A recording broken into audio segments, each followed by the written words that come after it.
Then he went on to talk about how you've got to root out the activists at these companies when you take over. That might be why why Mark Zuckerberg hasn't done anything, because he's just got so many of them. But Elon clearly had no problem with it. What percentage of your staff did you fire at Twitter?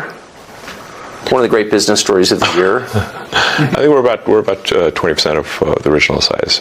So 80% left. Yes. So.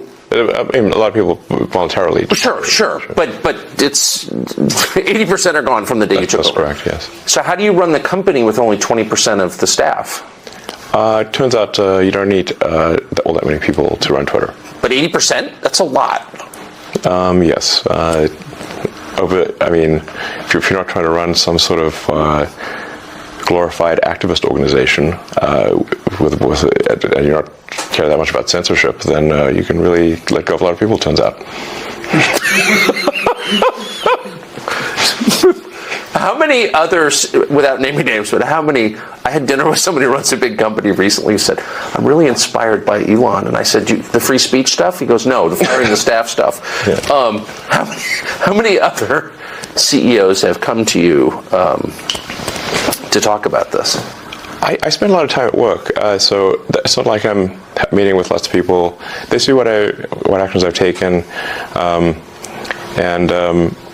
but I think we just had a situation at Twitter where it was absurdly overstaffed. So it wasn't you look and say, like, what does it really take to operate Twitter? Most of what we're talking about here is a group text service at scale. How many people are really needed for that? And if you look at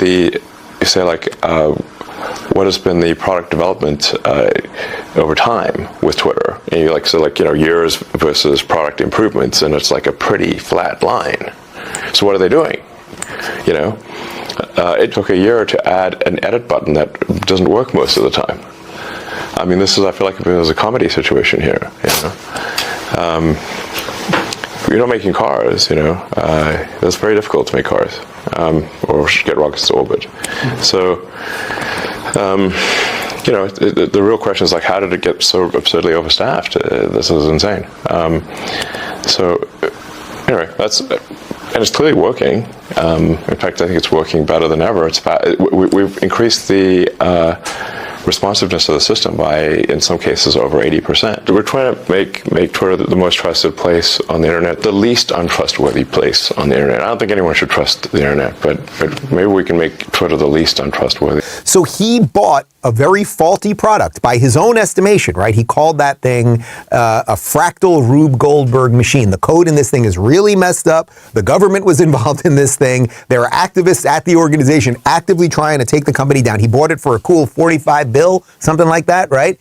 And then he fired, or some of them chose to leave on their own, as he said, but about 80% of the people are gone. So he bought a faulty product with a whole bunch of really bad, useless employees. Now the thing is slimmer and trimmer and working and more in line with the values that you and I share.